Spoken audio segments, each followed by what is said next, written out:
Hey guys, this is Aman Mittal welcoming you all to Cracked Nuts, an initiative of Prep Nuts. Today we shall be cracking काला पानी dispute जो India और नेपाल के बीच में एक territorial dispute है और पिछले एक साल में 2 बार इमर्ज हुआ है. Although this issue is not at all complicated, बहुत easy है इसे समझना, बहुत छोटा सा इशू है ये, but the important part of this issue is its way forward. इसके solution की approach पे हमें emphasis करना ज्यादा जरूरी है. So respecting the time, let's begin this video and study about the Kala पानी dispute and the way forward.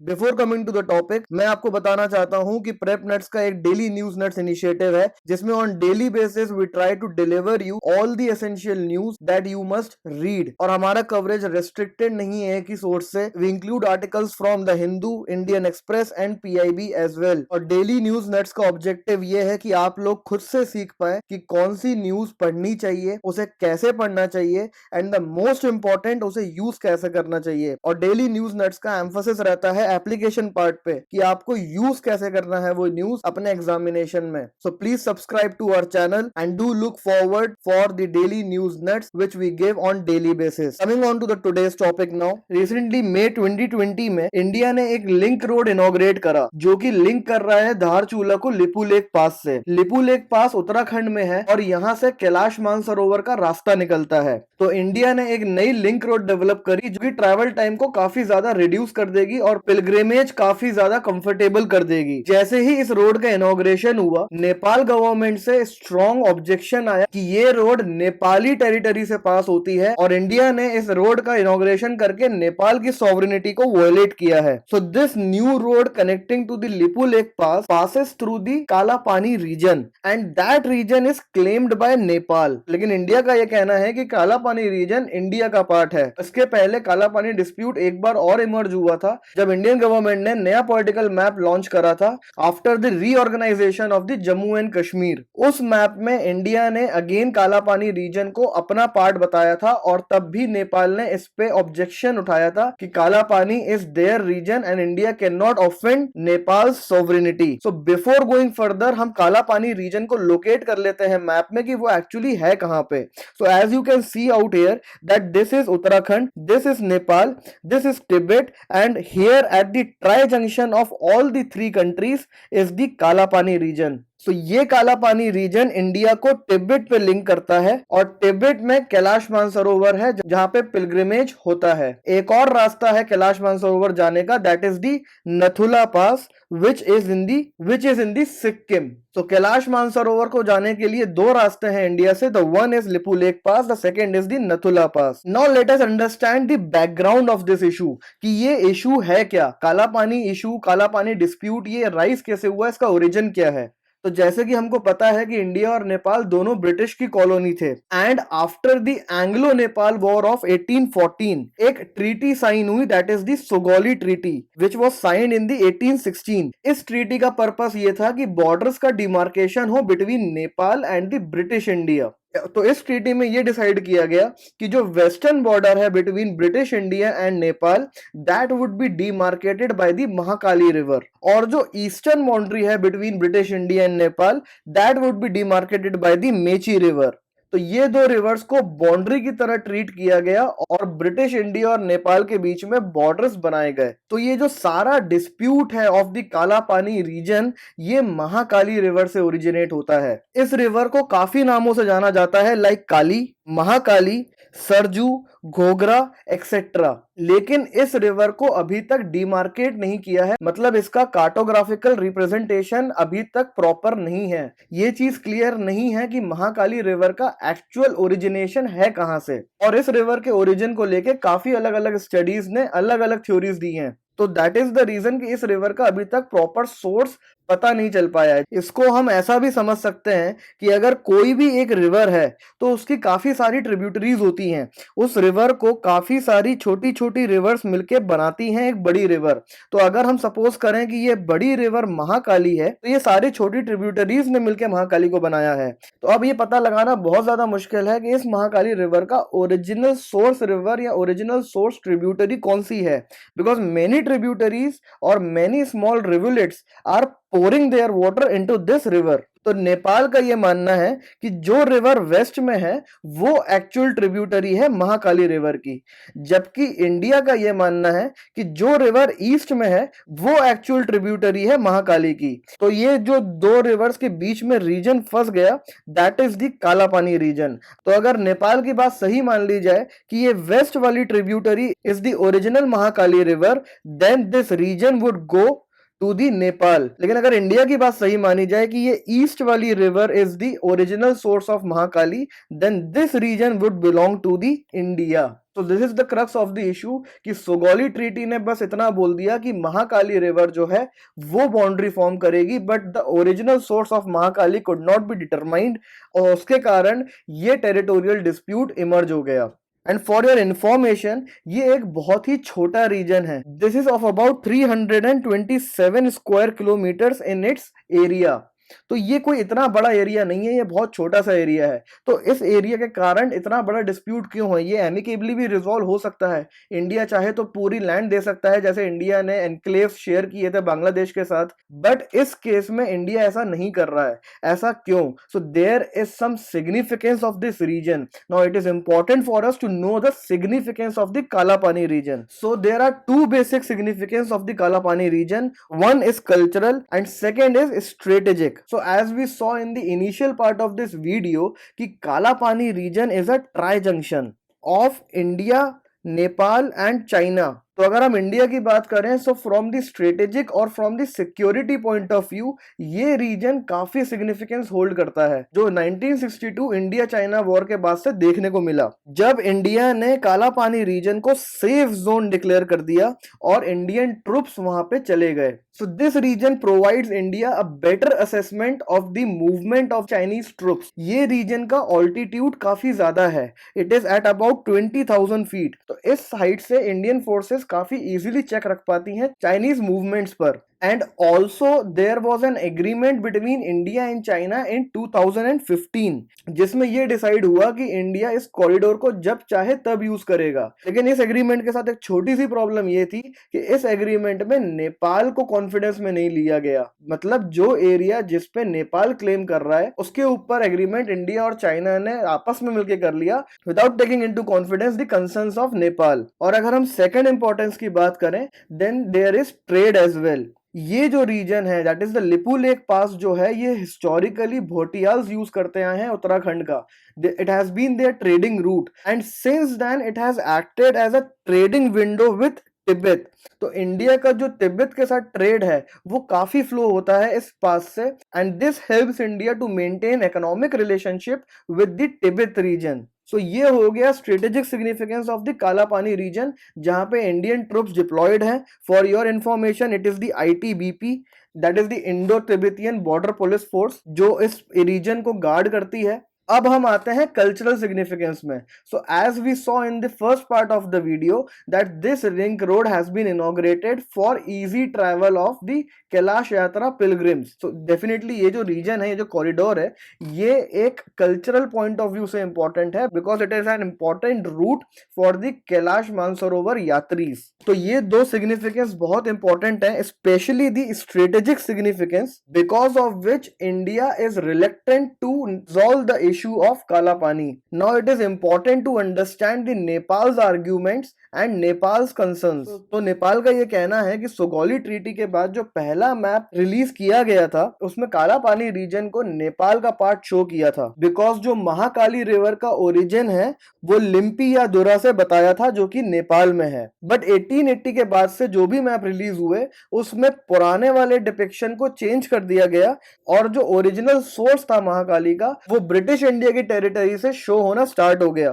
तो नेपाल ने इसको कार्टोग्राफिक एग्रेशन भी बोला है, and this is a good term which can be used elsewhere as well. Third important point here is कि 1950 में India और नेपाल ने एक ट्रीटी साइन करी थी, that is the peace and friendship treaty. जिस ट्रीटी के थ्रू फॉर्मली दोनों कंट्रीज ने ये एक्सेप्ट करा था कि हमारे बीच ओपन बॉर्डर्स होंगे।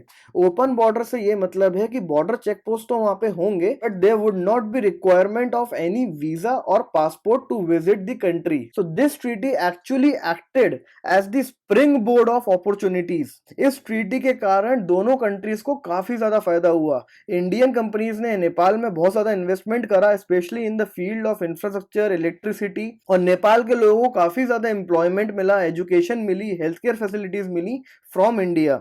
सो ये ट्रीटी एक म्यूचुअल एग्रीमेंट था जिसमें ओपन बॉर्डर्स को एक्सेप्ट किया गया। बट यहाँ पे ये समझना बहुत जरूरी है कि जब एक बड़ी कंट्री एक छोटी कंट्री के साथ ओपन बॉर्डर्स का एग्रीमेंट करती है of this sort, then it is the responsibility of the stronger country to make sure that this kind of an agreement never inclines to favor either of them. Because एक strong ही weak का ख्याल रख सकता है and it can not be vice versa. If such violations keep on taking place then open borders can not remain reality for a longer period of time, because इस treaty को revise करने की जरूरत पड़ सकती है। नेक्स्ट आर्ग्यूमेंट नेपाल का यह है कि नेपाल ने 1959 तक उस रीजन में इलेक्शंस करवाए हैं और 1961 तक उस रीजन से लैंड रेवेन्यू इकट्ठा करा है। तो हमने अभी रिसेंटली देखा कि 1962 में आफ्टर इंडिया चाइना वॉर उस रीजन में इंडियन ट्रूप्स स्टेशन हुए थे। उसके पहले उसे सेफ जोन नहीं डिक्लेयर किया गया था और ना ही वहां पे इंडियन ट्रूप्स स्टेशन किए गए थे। Next Nepal talks about the fixed border principle, जिसपे दोनों कंट्रीज ने एग्री किया था 1988 में। Fixed border principle generally riverine borders के लिए यूज किया जाता है, बिकॉज जो रिवर बाउंड्रीज होती हैं they are more prone to shifting. जैसे कि रिवर शिफ्ट करती हैं ड्यू टू फ्लडिंग या ड्यू टू इरोजनल एक्टिविटीज, तो उस शिफ्टिंग के कारण या जब रिवर का पाथ चेंज हो तो बॉर्डर्स चेंज ना हो, इसलिए फिक्स्ड बॉर्डर प्रिंसिपल एग्री किया जाता है कि the boundary at the time of the agreement will be final even when the river changes its course in the later future, so as to avoid all the confusions and disputes emerging from that. तो ऐसा ही एक और similar dispute है between India and Nepal and that is the Susta region, जो कि बिहार में है और यहाँ पे नारायणी रिवर है। तो नारायणी रिवर में फ्लड्स आई और वो रिवर का कोर्स चेंज हो गया, तो इंडिया के पास एक्स्ट्रा लैंड आ गई। तो अगेन उस पे नेपाल ने ऑब्जेक्शन उठाया, but this issue is not of that significance just because that area is not of significance. So ये जो एग्रीमेंट हुआ था प्रिंसिपल ऑफ फिक्स्ड बॉर्डर्स का 1988 में, इस पे इंडिया अडियर नहीं कर रहा है और recently in the past 1 year 2 बार ऐसा हो गया कि नेपाल को ऑब्जेक्शन उठाना पड़ा। वो टेरिटरी नेपाल का पार्ट है और इंडिया उस पे अपने क्लेम्स एक्सप्रेस ना करे। So the main concern of Nepal out here is of its sovereignty. अगर ये बात किसी भी कंट्री के सिटीजन्स को पता चले कि उस कंट्री की कोई टेरिटरी किसी और कंट्री ने ले ली है which is stronger than their country, then they feel humiliated. और ऐसा नहीं है कि इस सिचुएशन को इंडिया और इंडिया के लोगों ने कॉन्फ्रंट नहीं किया है, फेस नहीं किया है। हमारा जो कश्मीर है उसका 2/3 part is with the other countries, but we still claim that the entire Jammu Kashmir is ours, when the reality is that 1/3 of the region, that is the Aksai chain, is with the China, which it took after the 1962 war, and 1/3 is with the Pakistan, that is the Pakistan occupied Kashmir. तो ये जो sovereignty से related concerns है नेपाल के, वो कुछ हद तक सही भी हैं, because that country can not take on India strategically, diplomatically और in any other front. So these are the basic concerns and arguments of Nepal over the Kalapani dispute. So now let us move on to the most important part of this dispute, and that is the way forward. So what is the solution, or what can be the solution to this dispute? Now that we have seen that the Kalapani region is strategically very much significant for India. India के लिए वो region बहुत ज़्यादा significant है from the security point of view. और ये नेपाल के लिए भी एक तरीके से reputation की बात है, self respect की बात है, dignity की बात है कि वो region किसी और country के पास चला गया जिसको 1961 तक नेपाल successfully claim करता था. So the first point out here is that both the countries, that is India and Nepal, can sit together in a friendly manner and chalk out the details about the entire border, that is on the eastern front जहाँ पे सोस्ता dispute भी अभी है, और western front जहाँ पे काला पानी डिस्प्यूट है। तो दोनों कंट्रीज के ऑफिशियल्स अगर साथ में बैठ के यूजिंग द टेक्नोलॉजी नया कार्टोग्राफिकल डिपिक्शन करते हैं बॉर्डर्स का, और दोनों कंट्रीज इवेंचुअली उसको एग्री करती हैं, so there can be nothing more better solution than this. But इस वे फॉरवर्ड को हम थोड़ा सा इंडिया पर्सपेक्टिव समझने की कोशिश करते हैं, इंडिया के फॉरेन पॉलिसी के लेंस के थ्रू इसको देखने की कोशिश करते हैं। अगर हम बात करें इंडिया की फॉरेन पॉलिसी की, तो इंडिया की जो सबसे इंपॉर्टेंट पॉलिसी है which this government reemphasised is the neighbourhood first policy, wherein India prioritizes its relations with its neighbor first, then with the other countries। तो इंडिया के लिए सबसे इंपॉर्टेंट उसके नेबर्स हैं, बिकॉज अगर इंडिया का neighbourhood में ही इंस्टेबिलिटी रहेगी then will not be able to focus on our goals. तो इंडिया का नेबरहुड स्टेबल रहना बहुत जरूरी है, specially when the countries like China and Pakistan जो कि मौके का फायदा उठाने के लिए बैठे हैं, and they have done it in the past as well. To give you an example, 2015 में इंडिया नेपाल के बीच में एक डिस्प्यूट हुआ था, जिसमें नेपाल की कॉन्स्टिट्यूएंट असेंबली ने एक नया कॉन्स्टिट्यूशन अडॉप्ट करा था, और उस कॉन्स्टिट्यूशन में जो मधेसीज हैं जो कि सदर्न नेपाल में रहते हैं, उनको डिफरेंट प्रोविंसेस में डिवाइड कर दिया था, जिसके कारण वहां पे प्रोटेस्ट हुई। प्रोटेस्ट को इंडिया ने सपोर्ट करा unofficially, and there was an unofficial blockade from the Indian side. इसके कारण नेपाल का ट्रेड और इकोनॉमी बहुत ज्यादा इंपैक्ट हुआ, because Nepal is a landlocked country जिसके पास सी का एक्सेस नहीं है। So for all it's imports and exports it is totally dependent upon the land and upon the India. Till 2015 Nepal में जो भी इंपोर्ट्स होते थे वो वाया इंडिया होते थे, बट इंडिया ने जब अनऑफिशियल ब्लॉकेड करा नेपाल का, उसके बाद नेपाल को चाइना ने हेल्प ऑफर करी, and China successfully managed Nepal to become part of BRI, that's the Belt and Road Initiative. It persuaded Nepal also to sign a trade and transit agreement, जिसमें China ने नेपाल को अपने 7 पोर्ट्स का इस्तेमाल करने को अलाउ कर दिया।